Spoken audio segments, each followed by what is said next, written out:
Good morning, ladies and gentlemen. Okay, I'll play hide and seek with some of you. There is a warning in place. I have to warn you that I might be saying things that you don't want to hear. I might not be saying things you want to hear. And I might disagree with some common places that everybody believes are truths or high probability. This is my job, to provoke. Okay. When I was very young, a student, I developed probably one of the first world softwares for running conferences. And I was running conferences very often for doctors, for people in medicine. And since I understood nothing what they do, I was observing people and how they behave. What I immediately realized, they have a lot of jargon, and every year another buzzword. And this happened also in my profession and when I was in politics as well. So every profession, every group has buzzwords, and they change over the seasons. So what is our current buzzword? I think it is a number. It is not a word, it is a number. 900,000 or whatever, 100,000. When I think about this number, the following comes to my mind. A lot of questions. First of all, is it correct number? What is it actually all about? And who is actually involved with this? Who should take care about it? So I'll give you my thinking about it. This is one of the graphs that is trying to describe from a publication you're familiar with, trying to predict actually what will be happening with working places, with jobs. This is another one that is again trying to depict. It is from Empirica from last year. More interesting is what they write in their report. And this is basically that all these results actually would need careful consideration, that they have already noticed that in the industry there are workarounds to fill these working places or to not need them at all. And finally, that actually they've been very conservative in the thing. When you read this carefully, in one sentence they say, well, this might be too big number. In the other sentence they say, well, this might be very small number. So basically what you can read from all these reports is nobody knows. We just expect. Well, if we want to figure out how many jobs actually there will be in this area we call ICT or e-skills, there is another question to ask yourselves. Now wake up. It's your time. It's your turn. What would be the question to ask if you want to answer the question, how many jobs? What would be the question to ask? Any ideas? Wake up. You have to work. The question would be, what jobs? How many of what? So let's talk a little bit about what jobs. Again, already 10 years ago, eSkills Forum has defined 3 areas. ICT practitioner skills, ICT user skills, and e-leadership skills. The terminology in the meantime has a little bit changed, but let's look at it. What do they mean? Practitioner skills, researching, developing, Important is 2 last words, ICT systems. They're talking about people who are in ICT systems. You know, the people we are afraid of, the people who are very, very smart, and they create computers which make us problems. And we have to try to use them, and we don't know how. Then we have user skills. This is the other side of this continuum, which means, and digital literacy is the key word here. It says, okay, just help them to use computer for whatever they do. And then we have something very, very important, and this is e-leadership skills. Actually, the last line says, well, you can use this, I guess. It says business and IT. Business means people who make money. This is not us. We don't know how to do that. Some people that make money and use computers. So we have those who construct computers. We have us, common people, who just use computers for whatever we want to do. And we have those who will make money using computers. Okay, so these are 3 groups, and when we talk about e-skills. Now, let's go back to the people who make computers. This is graphically copied from the report. Now, I try to decompose it. Researching, developing, designing. High-end, smart people. They have to know math. They have to study. Then we have strategic planning, managing, producing. It's not anymore just ICT. You have to know something about business and politics and forecasting. Then we have consulting, marketing, selling. Oh, this sounds like really money. You know, you go out, you consult, you get money immediately. You get paid. Then we have integrating, something very complex and dark. Installing, okay, we know what it is. And then we have administrating, maintaining, supporting, and servicing ICT systems. Is it only me, or also you can feel that there is a huge difference in competencies from the first bullet going down to the last one? So, completely different competencies we need. Although it seems it's just one thing. We build computer systems and use them. It's been recognized, I again stole this slide. We have types of jobs and skills that are foreseen that will be happening. Even the ISCO knows this, recognizes, and puts them neatly. They have codes. So whatever needs to be trained, it has a code. It's so comforting, you know, when you have a code.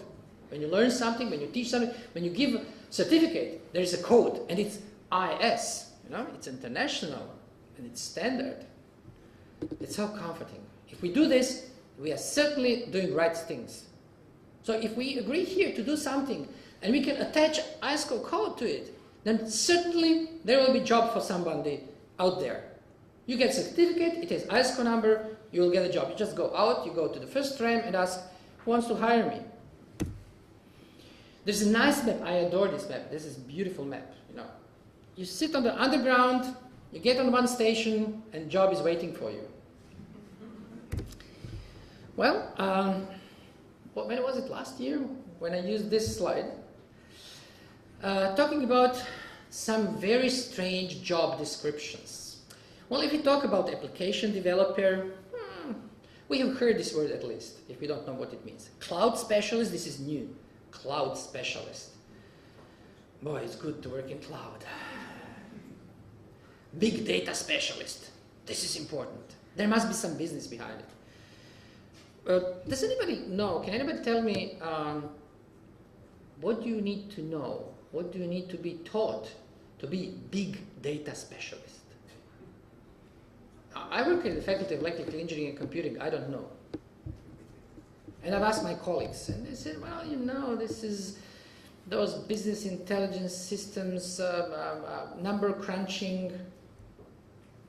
But what about these descriptions? Search engine optimization. We heard about this. This is important if you want to be found. Blogger. Is this a job? Are we going to make courses and train people? We agree in all telecentres you can come and learn how to be blogger. Yes. And somebody will give you a job for this? Yes. Every month? I want to be blogger. Give me a job. I don't want to work at a university anymore. I want to write blogs. Video journalist. This is great. You take your mobile phone, you go around, you make pictures of people. Sometimes you give them a release form to sign that you can publish this. You put it on the internet, and this is it. This sounds a lot of fun. I'd like to run such courses and be in such courses and get such a job. Social media manager. Wow, what do I need to know to be a social media manager? Or community manager, market research data miner, virtual concierge. Then distance learning coordinator, homeschool liaison, school diagnostician. I can't pronounce this.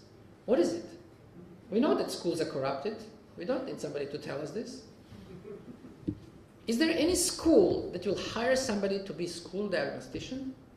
I mean, this, I didn't invent this. These are titles of jobs that are being sought in all sorts of places where they seek people. And this is how they describe what they want you for. Of course, they know that you don't have degree. You can't get diploma as school diagnostician. But they are describing what they want you to do. Sounds interesting. This is almost my favorite. user experience manager, user experience designer, chief listening officer. Is this a psychiatrist or what? And then millennial generation expert. All real titles of jobs. Yeah, sure. Somebody needs this. Somebody needs those people. Now, let's take a plunge. Look how many people are here. Well, there's like 20, so it's about at least 3 people in a group. Let's spread out now in groups. Each group takes one of these things. Let's develop curricula. Let's find trainers and start teaching people because somebody is seeking them. Is it so easy? That easy? Well, I would like to offer another view. I'm certain that everybody of you can invent some other view at possible jobs that we need to train for. What I'm offering is very traditionalistic and simplistic. I would say that one basket of jobs is ICT creators and producers, people who make ICT, people who will create new computers, new computer programs, programming languages, new computer tools. Okay, they will create new 3D design tool or new painting or music tool or new accounting software or new big data crunching software they will create. Okay. Then we have ICT implementers and supporters. Well, they are figuring out how to use these computers in somebody's business. And when you say, okay, I want to buy this, I need this for my business, they will support you. When you get stuck with a computer program, they will come and help you. Then we have the ICT applicators. Well, they're actually figuring out, oh, this is new, beautiful technology. What can we new do?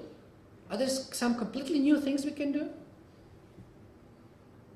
Applying to blog environment.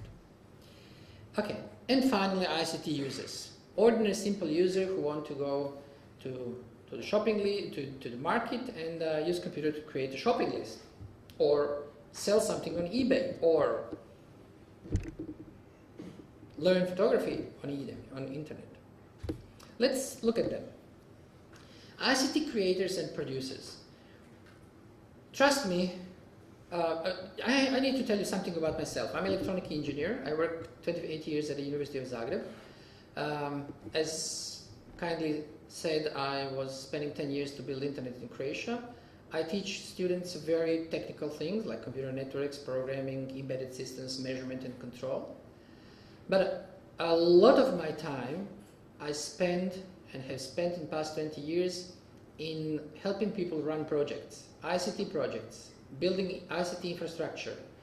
And especially last years, I spent a lot of time saving stumbled projects, failed projects. I'm helping people to cure their projects which are ill. And not only in Croatia. And trust me, it takes a lot of knowledge, a lot of in-depth technical background to design computers, to design programs, to implement them. This is not something you can learn in a course. And it's a big question if you can learn it by yourself over the internet, although I'm a big fan of learning, autonomous learning on internet. Why? Because there is a lot of ethical thinking, there is a lot of group thinking that needs to take place in order to design a good computer program or implementation. So it requires in-depth technical background. It takes years of training, complex lab equipment sometimes, and a lot of practical experience and guidance and mentors and good professors. I'm not saying that every faculty, every university is like this, but this is what it takes in order to reduce problems that I'm encountering in practice. So I'm not saying that universities are the best place to do that, but least worst place to do that. So I think these things, training people how to really create important new technologies, should be left universities to train them to do that. At least I advocate this. Now we have those implementers and supporters, those that will implement this in a business. Implementers need to understand the environment. It is not sufficient to be very good in computer technology and you jump into food industry or you jump into transportation, you go to the airport and you will help them put information technology in their processes. You have to understand the business. or you have to be very, very experienced, 20 plus years, and specialized ICT designer and architect, equipped with competencies and skills to quickly learn about the business.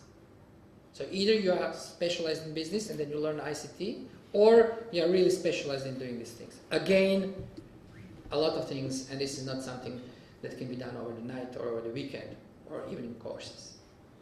Now supporters. Oh, those are people who help you, they change toners, they plug the network cables, they change disks when they are corrupted, they reinstall your Windows every day, every now and then.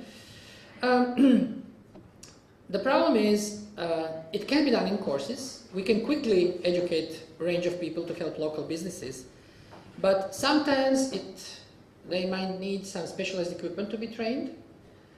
Clients more frequently would like to have them some certificates to be sure who they let to mess with their computers. And it seems to me that the trend will be that it's best left for professional training organizations who will train those people who you let into your bank, local office, school, or wherever to play with your data. Now we come to ICT applicators. Those are who are inventing new ways of doing things, inventing completely new things.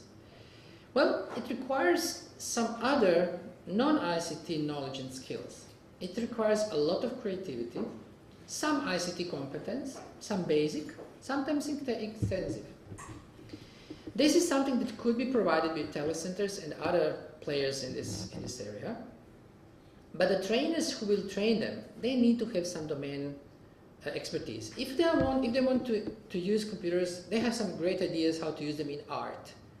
You as a trainer have to have some knowledge about art, not just be proficient at using computers. If they have some ideas to do this in business, in finance, you have to understand finance. So trainers will be key.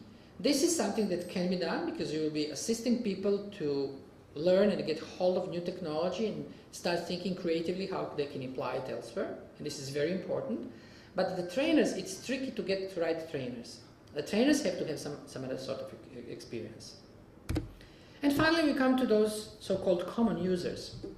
They use ICT as a tool while performing other tasks. They need basic and sometimes advanced knowledge of some of the tools.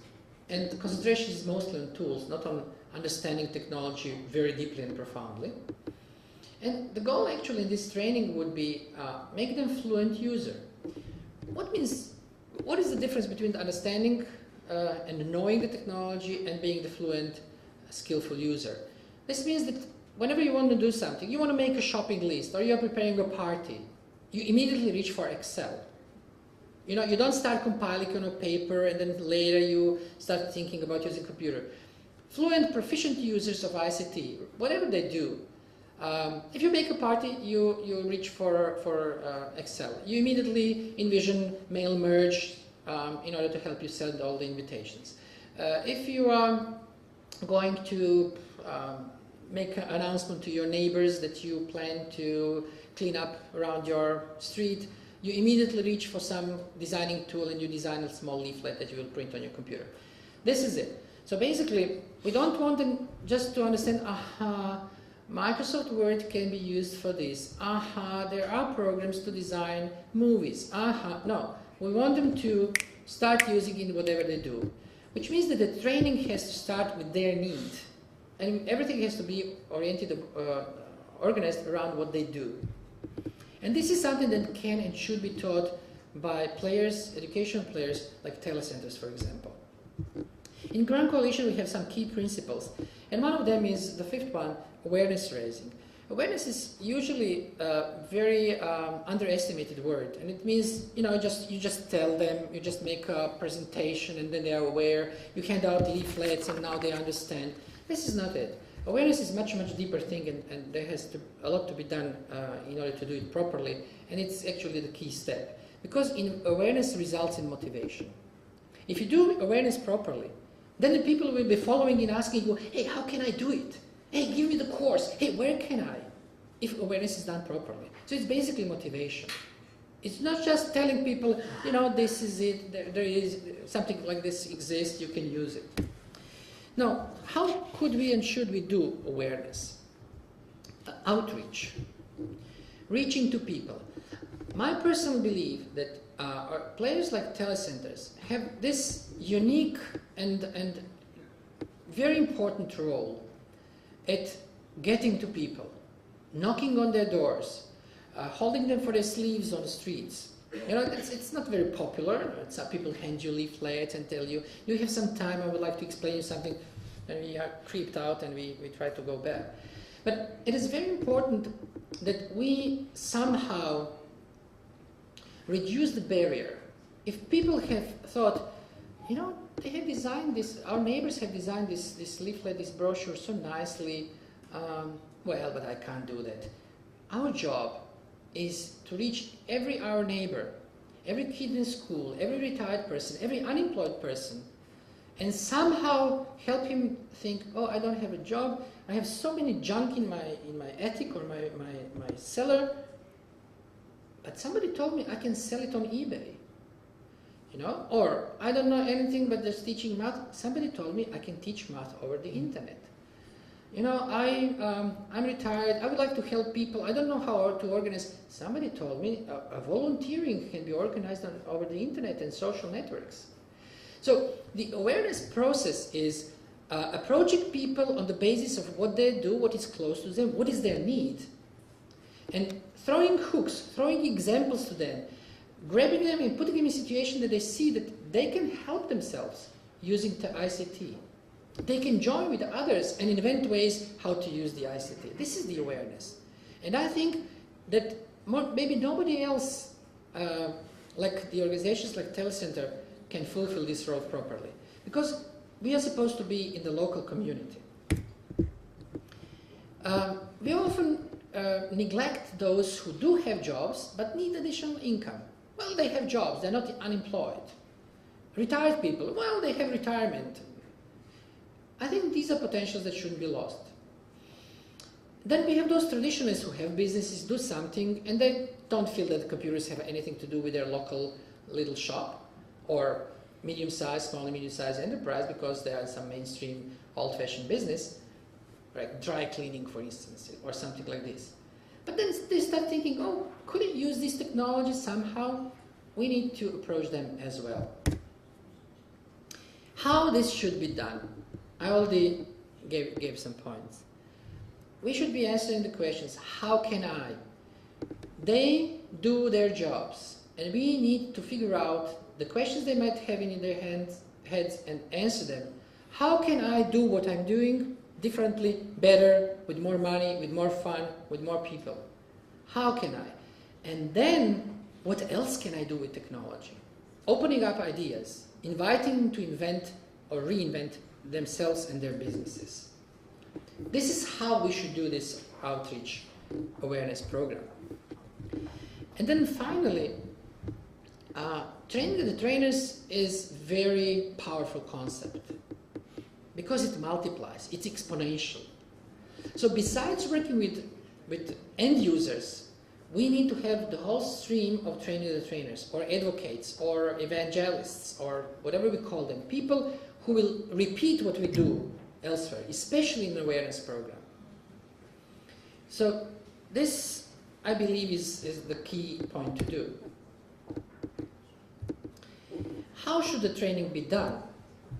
Well, today another buzzword is competence-based learning. What does it mean? It means when you go out from my course, you will be able to do something practical and show this to other people and yourselves, which you were not able to do before the course. It means practical. And practical usually should mean practical for me. So if there are 10 people in a course, each of them will be applying it to his or her own need and practical activity he or she does on a regular basis or wants to do on a more or less regular basis. It needs to answer to the question, what do I need and what do I need to do in order to be able to satisfy my need? This is how the training should be organized. What does it mean? It means if I'm coming and I'm giving in a local, whatever, library, school or whatever, I'm giving a course on Word or Excel. This shouldn't be, In Word, you can click this and click that. In Excel, you can summarize this. You can do that. You can report this. Not what you can. How you do. You would like to organize a party? Let's do it with Word and Excel. You want to divide the expenses among your roommates? Let's see how we can do it. So competence-based learning is about what I need to accomplish. And this is how the trainings should be organized. I'm astonished how many people who are new in trainings, just started training, and we need a lot of new trainers, desperately seek, immediately you recognize they start using some other language when they make a lecture or presentation. They don't talk to you like they talked during the break or pause. No, all of a sudden they change the language, they change the posture, they want to be lecturers. And also they want to be very structured in what they present. And this is not what goes into our brains. Talk with your normal language and explain me what I can do. We won't be successful by just giving courses, even if they are very practical, unless we organize some kind of support, learning in context, which means you came to the course, to the workshop, you learned something, you're very excited, and then you go home or in your business, and then, how was it? I forgot. Where is it? Oh, I need to have someone to call.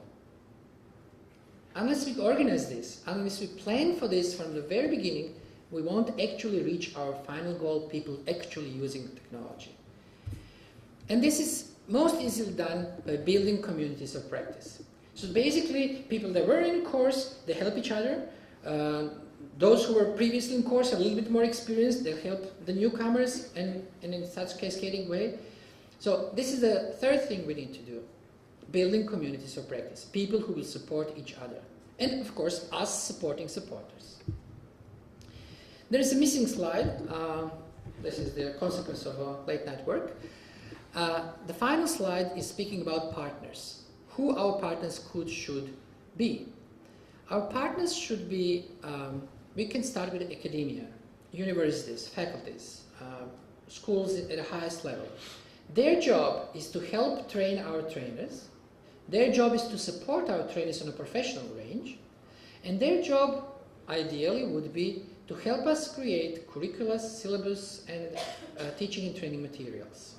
This is ideally because academia is not very quick in taking part in activities like telecentres would like to do. Academia tends to be a little bit far apart, a little bit higher on the clouds and mountains of Olymp, and not dirty our hands with practical work and common and ordinary people. This needs to be changed, and there is a lot of activity that telecentres have to do to approach universities and explain that we can't do this without them. Me being part of the university, I'm fully aware of our shame and blame. The next very important partner are schools. They can provide us with space, equipment, some trainers, but the most important thing that schools have is what? Kids and their parents. So who is this? This is the local community. They have direct access to local community, and this is what we need. Because we can put leaflets in the local neighborhood, but it's much better if you have a powerful word. If it goes through kids to parents, if it goes through teachers to parents. So schools are a very important partner from my point of view, especially in the area of contact with local community, besides those mechanical, technical, practical things. And finally, who is our partner? It's companies. Micro, mini, small, medium-sized companies. They can also provide us with space, with equipment, specialized equipment for some special ed courses, trainers for specialized knowledge. But what is the most important that those companies can tell us if we go like 10 slides back in my presentation? What is that local companies can tell us actually? What are the jobs? And they will be different, they will call them different names. But they are local needs. And these are the most likely jobs somebody will get. So basically working with companies And very quickly, oh, today, this year, we would need someone who can organize small conference. Or no, we would need somebody, some people, why don't you train them, why don't you support them? This is what we get from the local company. So basically, academia, yes, but it's a long and tedious job to involve them, I must confess, I'm fully aware. Local schools, it's not easy, not very quickly, but it depends basically on the principal or a group of motivated teachers. And local companies, and there are plenty of them. And what we need is strategy, marketing, PR, joint materials, ideas, sharing ideas, how we approach companies, what works, what doesn't, depending on the culture and else. This is briefly what I wanted to say. Thank you for your attention. I am available for questions, and of course, email solves all communication problems. I am present on Facebook and LinkedIn, but I don't use them very often. I'm old-fashioned. I use email.